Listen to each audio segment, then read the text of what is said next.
welcoming you to Dialogue at E+ TV6 and a very special guest, Brad Willis. He is the COO of the Tennessee Sports Hall of Fame. And Brad, good to have you with us. Thank you, Steve. It's good to be with you. And so you're relatively new at this position. We're doing this show in August of 2020, and a relatively new position. It is. I joined up in January of this year. Spent about the last 20 years of my life working in radio, both with the Tennessee Titans radio network and then serving as program director of our flagship in Nashville, 104.5 The Zone. And I stayed on in my radio position through the Titans playoff run. And so my first full day in the office was Monday, January the 20th, just after the Titans Chiefs AFC Championship game. So it's been an interesting 8 months or 7 months to say the least, but every day I learned something.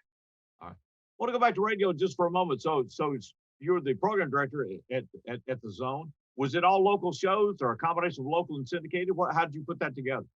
We were live and local from 6 a.m. to 7 p.m. Monday through Friday. And when I took over in I want to say May of 2013, we had a morning show, we had an afternoon show, and then we had syndication all around. And based on the trends that we were seeing at the time, we thought, what we could really have benefited from was a midday show. And so we launched a midday show, and we just kind of grew from there. And so I spent the last 13 years of my radio life overseeing that station. And, we didn't have a lot of turnover in the time that I was there. It was great because we all got used to kind of being in the trenches with each other, and you learn how people operate and what motivates them and all those kinds of things. And so I had a great experience with that group, and it was really tough to leave because this was a great opportunity for me. But I think I could have probably stayed with the radio station as long as I wanted to because we were doing well, and like I said, we had a really good group. Content of radio in Nashville when you're doing the programming there. What drives the content?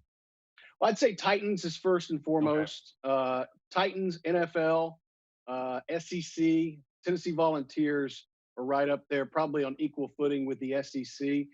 It's a football market, though. With the success of the Nashville Predators over the last few years, it's becoming more of a hockey market every day. It absolutely is. And so, but I'd say that Titans is probably number one. And with us being the flagship, we really hung our hat on Titans programming on a day-to-day basis. How do you think the soccer will do there? I think it's going to do well. I really do. There's been a great support for soccer in Nashville through, some of the lower division teams and, last year with USL, with what was Nashville SC at that point, and now up to the MLS. They had nearly 60,000 people for their inaugural game back in February. And they've hosted, many U.S. national team games and things like that at Nissan Stadium. I think that it's a game that is probably poised to take off. Much like hockey, though, it's probably going to be a generational game. Though the generations have had a chance to play it. People that were in school when I was in school were playing soccer, and they've been able to teach that to their kids. Hockey didn't really invade the mid-state until 1998 with the Predators, and so it took people's kids playing hockey, and now those kids are season ticket holders, and their kids are playing hockey. So you've got to teach the game to the market, but I really do believe that soccer is going to succeed in Nashville. I went to high school in North Alabama, and University of Alabama Huntsville had a hockey team because there were a lot of Yankees down there, in Huntsville. Yeah. But it was odd to see UHA with at that time an outstanding hockey program. Is this discussion about Major League Baseball serious in Nashville, or is that just a far-fetched dream? It's somewhere in between. I think that there are enough people involved in it now, and kind of the Bring MLB to Music City initiative, that there are voices and there are people involved that have had involvement in Major League Baseball organizations. I think that the hope is that, if there's a team out there that may be looking to relocate, that Nashville could be that team. For a long time, I really thought, I wasn't sure that Nashville would support a team that played 162 games, and 81 games at home.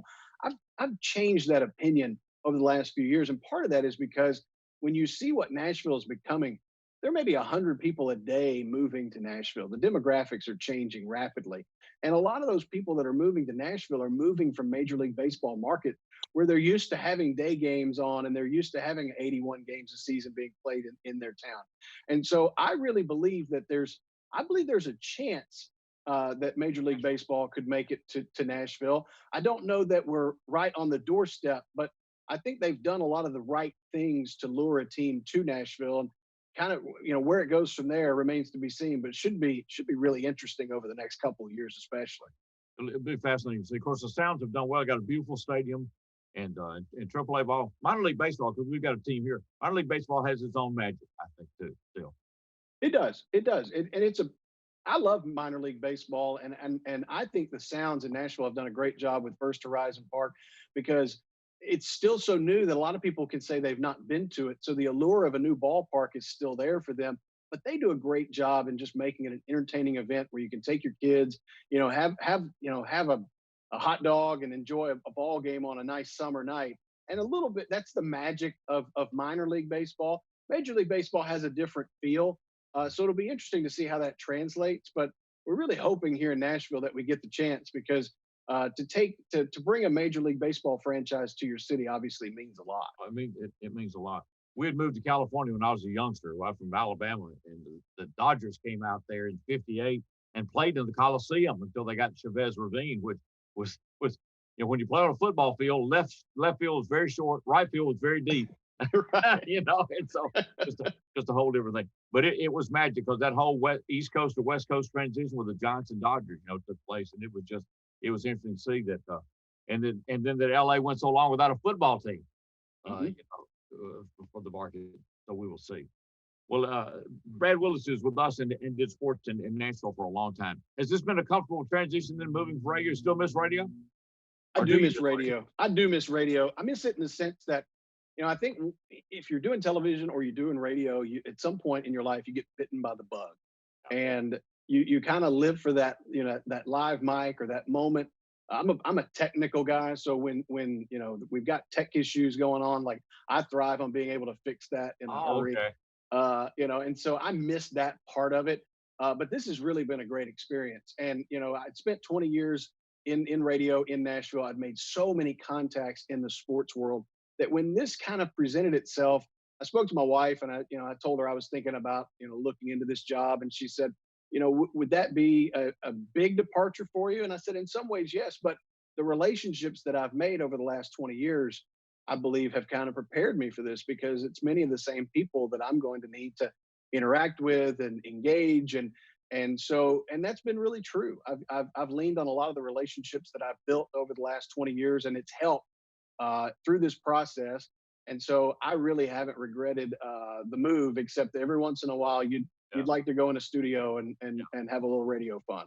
I've been doing radio for decades, and I took exactly the opposite approach. I never wanted to learn about anything, because if you do, you have to do it.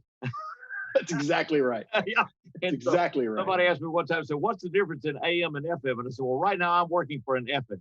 And that was as far as I wanted to go. Brad Willis he is the COO of the Tennessee Sports Hall of Fame. Wanted to get a little background and impressions out of Nashville as well. So I hope you don't mind that detour, Brad. When we come back, we're going to go straight into discussion of the Tennessee Sports Hall of Fame, its history, location, and what it has meant to people and what it means to people when you go visit, and also how they're handling their banquet and induction for this class of 2020. And we'll see what pattern that sets beyond. Brad Willis is with us. We'll be right back with more as we continue this dialogue at E+ TV.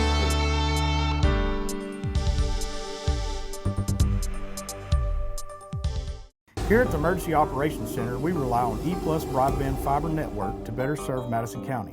With high-speed internet, we track storms and natural disasters in real time. Also, fiber internet gives us the speed to host training classes preparing responders from all over the county and state.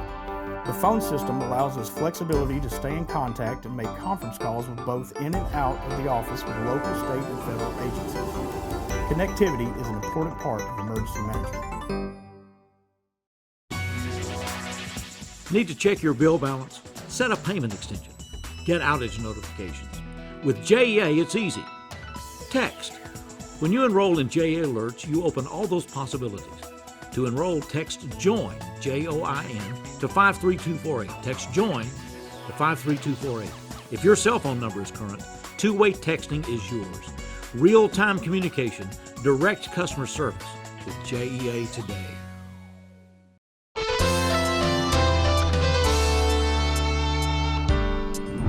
Welcome back to Dialogue here at E+ TV6. Brad Willis is with us. We continue our conversation with the COO of the Tennessee Sports Hall of Fame. Brad, what is the history of the Hall of Fame? Who started it? How did it get started? And when did that happen? 1966, a group of sports writers, I believe at the Holiday Inn in Manchester, Tennessee, decided that there should be a place, or at least an organization that wanted to preserve the history of sports heritage in our state. It took almost 30 years before it was officially chartered by the state.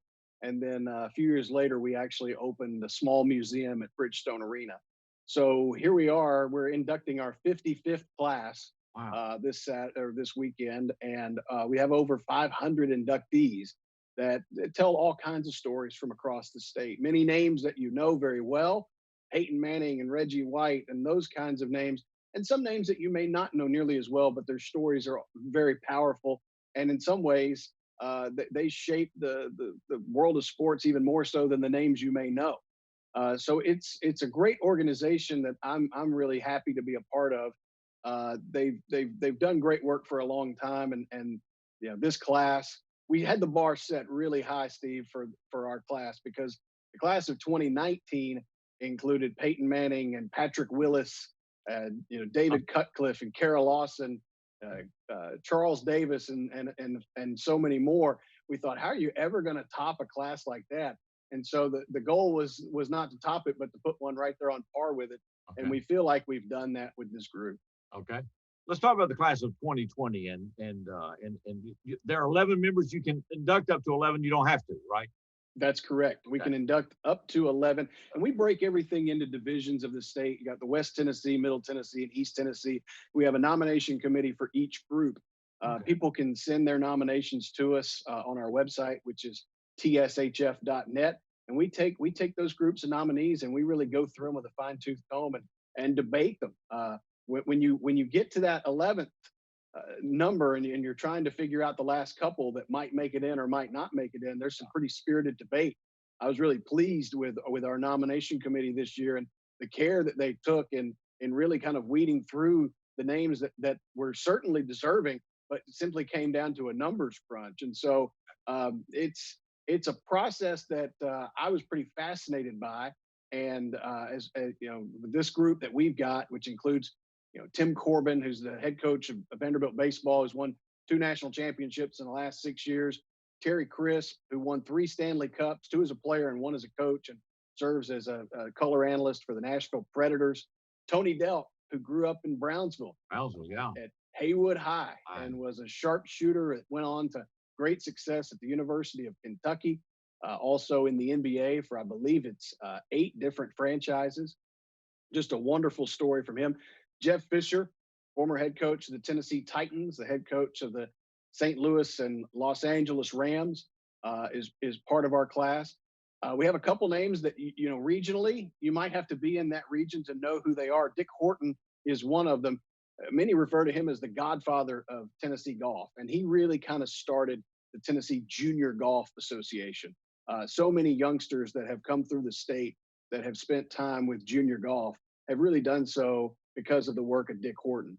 And Betty Giles is another great one. She's the athletics director emeritus at the University of Tennessee at Martin. She came in 1952. She's the only female athletics director that they've ever had. And she's 91 years old. I don't think she'd mind me telling you that. She's 91 years old and is just absolutely beloved at the University of Tennessee at Martin. She was on the leading edge of Title IX. And so she changed the world for female athletics. And she recruited Pat Summitt at the University of Tennessee at Martin. We think about Pat Head and the people that started that basketball program at Martin and what it has meant to women's basketball. I mean, it's just, but Betty's just, but I did not realize she was 91.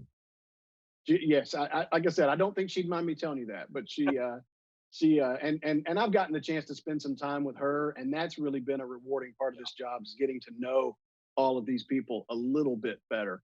I mentioned a couple others. Heath Schuler, former University of Tennessee quarterback, who's going in. Bruton Smith, owner and proprietor of Bristol Motor Speedway. Oh, wow. Sonny Smith, former basketball coach at Auburn. He grew up in Roan Mountain and spent some time with East Tennessee State. And then Carl Torbush, mostly known for his work as a defensive coordinator, Texas A&M, Alabama, North Carolina, but he brought back the University or East Tennessee State University's football program.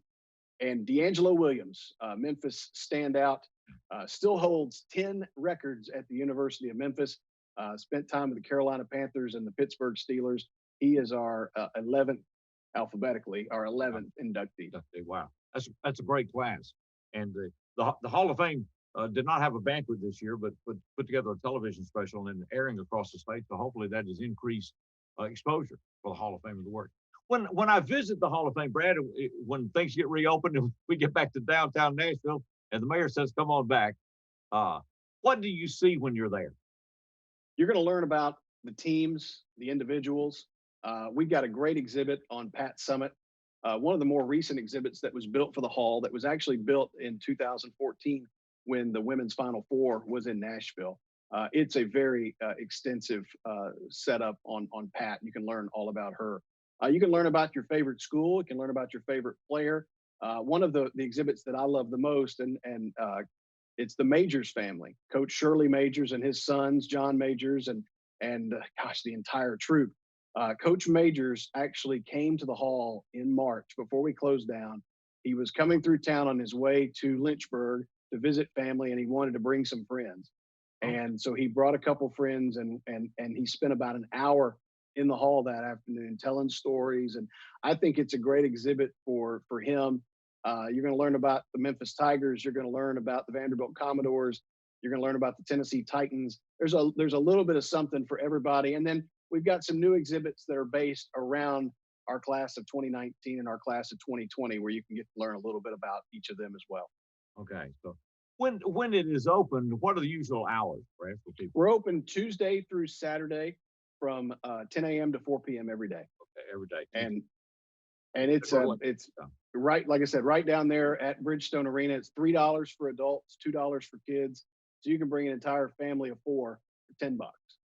When I visit tshf.org then, or .net, what do I see there? So you can go and you can search out every one of our inductees. You can find out how you can donate to be a member of the Hall. We are a nonprofit 501c3. We exist on the kindness of donations of just individuals or people who attend our banquet or people who want to sponsor us. You can nominate someone to be a Tennessee Sports Hall of Famer, and you can learn about the Hall and its history and what we stand for. Because, we're geared towards the youth and teaching them the history of those that came through before them who made such an impact on this state, not just in the record books and not just on the scoreboard, but going back to someone like Betty Giles, someone who made a difference for everyone from that point forward. And so the website is a great portal to everything that we have in the physical museum. Brad Willis is with us. We're going to continue this dialogue in just a moment. He is the COO of the Tennessee Sports Hall of Fame. We'll continue our conversation about the Hall and also about sports changes. It's all fascinating. It's a reflection of our life and where are we headed from here. Stay with us. We'll continue this dialogue right here at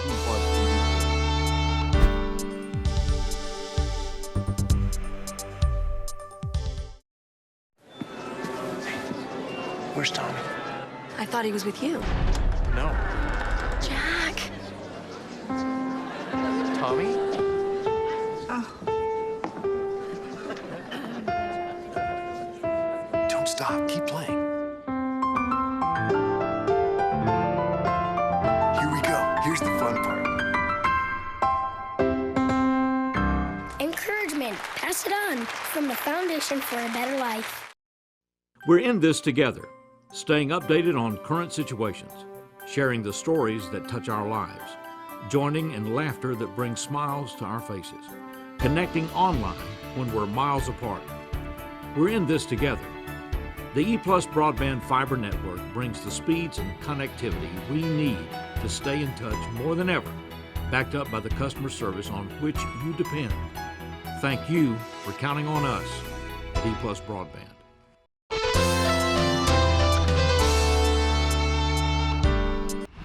Welcome back to Dialogue here at E Plus TV6 as we continue a conversation with Brad Willis, who is the COO of the Tennessee Sports Hall of Fame. Now, I know periodically you do auctions and important fundraisers and everything else. What kind of items will I see, and how do you do those, Brad? We often try to put those together with our former inductees, people that have ties to the state. When we had our induction banquet, we did an online auction just to support the hall. When we couldn't have the banquet this year, that's our biggest fundraiser of the year. And so when you have to pivot from that strategy, you're looking for every way that you can to kind of help raise funds to further the mission. And so online auctions are something that we do from time to time. You can find those at our website. And generally it's, for the merchandise collectors that love to get some autographs and things that they can frame and put on the wall. We generally have items that they're gonna like, that'll make good gifts for those like that in their family. Okay, so be checking that out. TSHF.net for the Tennessee Sports Hall of Fame. You said it started with sports writers. Were they from across the state, concentrated in Nashville? Were they like AP sports writers? What brought them together? Well, it was 1966, and it was a group of volunteers and sports writers, really mostly from that area of the state. Okay. Doug Dickey was very involved in the early days. Okay. And it really came down to the idea that, I believe their quote was, "We find our problems are increased and intensified, and we can find our use and means, we can get along with each other, and that's sports." Okay. And so, it's interesting because sports in many ways, if you look back at history, and history tends to repeat itself. And in a day and age where there's still a lot of division amongst things, sports are really the great uniter. And so it was really done with that in mind. And like I said, it took many years before it was officially chartered. It took a year from the formation before I believe they even put together their first class. And so it's really interesting that was the mission statement from the beginning, to kind of see it grow and use sports as a bridge to kind of bring people together. This state, as you talk about, and the Hall of Fame does this by recognizing West, Middle, and East. They are the three grand divisions of this state, and they're very, very, very, very different. Also, in that period of time, one of the real gaps I think in our history, that black athletes were in separate schools and competed separately, and it's really tough. I mean, you got the story about Linden winning the state championship in the mid '50s when they were a very small school and beat everybody because there were no divisions. But then black athletes weren't included, so there's been a lot of social reflection and analysis, I think, that has gone through sport in our life, I think. And Tennessee, frankly, on the leading edge of a lot of that. You think about an athlete like a Perry Wallace, who was the first varsity athlete, black athlete at Vanderbilt, and his role in the SEC and how recent history that is. You've got Condridge Holloway and, the first black quarterback in the SEC. And so many of those, divisions and segregation that really kind of started to, heal a lot of those wounds in the state, here in this state, before a lot of places. Lonnie Searcy was our guy here, was the first black athlete at Union University, Exactly. And so it's a really interesting thing. What do you see ahead for sports now? With COVID, and we're doing this in 2020. COVID, University of Iowa came out, I believe it was this past week, and said, well, we're going to cancel men and women's tennis, or at least maybe men's tennis and men and women's swimming and diving. So you're already seeing the effects of this. Small colleges or smaller colleges, UT Martin, count on big money games with SEC and other things, and all that is changing now. It is changing, and it's really hard to kind of project where that's going to come down. The one thing that is that the professional teams with their television rights deals are in a much better position to survive a season with no fans. But then you look at a small school that in West Tennessee, for example, if they cancel their football season, which might be their biggest revenue producer, then all of a sudden they're going to end up eliminating programs from their athletics department. And that's a scary proposition. So much work has been done in so many of these schools, and to just build these programs and set it up in such a way where if it's not profitable, at least it's a break even, and these schools are well represented in these sports. And you really worry that some of them may not survive this by no fault of their own. It's been an interesting thing to see how we've got inline hockey. Bethel University has inline hockey. We got bass teams now. We've got all kinds of things that in high school athletics, skeet shooting, and other things, all kinds of things in sport that contribute to life that have come along in the last few years, but like I said, are dependent on athletic departments that have resources. Well, and the high school kids who are dependent upon maybe a football season to get a college scholarship, right. and that's the part that a lot of people are worried about right now is how does a senior in high school make up for a lost season that might have been a make or break for their college education? There's really no way to do it.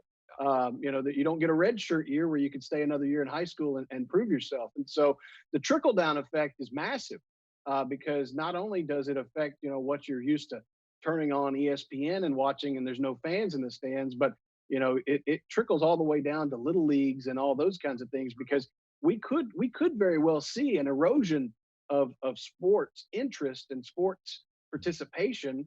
Because if some of these smaller leagues shut down and kids don't have the ability to, learn a game at an early age, who's to say if, the next Michael Jordan isn't going to miss their opportunity to learn the sport? Yeah, right. I mean, it's just like I remember seeing Tony Delk at a tournament, we were talking about him being one of the inductees. And it was because there were 9 guys on the floor beside him, but he was shooting from 30, 40 feet away. So it didn't matter.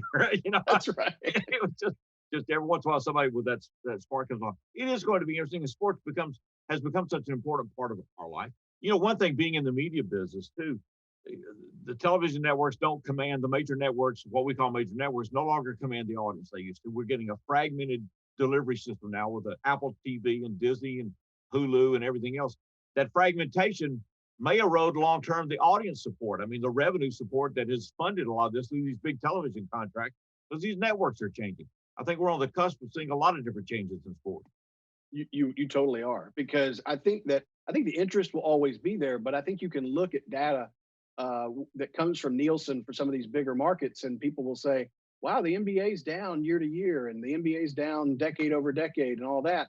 Well, some of that might be the product, but some of it might very well be what you're talking about, which is just a fractured viewing experience. Yeah. And, over time, what that does is, it really makes a package less important for a network to bid on, which then, again, another trickle down effect that, we may not even be considering at this point. Yeah, it's going to be really interesting to see. Well, John Ward said it best, whatever season or whatever, it's always football time in Tennessee. And that's right. Yeah, there's a real special place. Brad, really good to have this opportunity to talk with you. Steve, I really appreciate it. And thanks so much for telling Jackson all about the Tennessee Sports Hall of Fame. It's great. We look forward to having you there to visit soon. Well, I tell you what, sports is just such an important thing in life and all that, whatever level you compete. And like I said, it's great. Like with this class, everybody from Jeff Fisher to somebody that helped start junior golf in this state, it contributes and involves life in so many ways. Brad, I'm glad you're there. The Hall of Fame is in good hands, and we appreciate the opportunity to talk with you. Thank you, Steve. I appreciate it. Thanks to Brad Willis for being with us and providing this insight into the Tennessee Sports Hall of Fame and into sports in Tennessee. Thank you for being with us, and be sure to stay with us here at E+ TV6, because this is the place where the dialogue continues.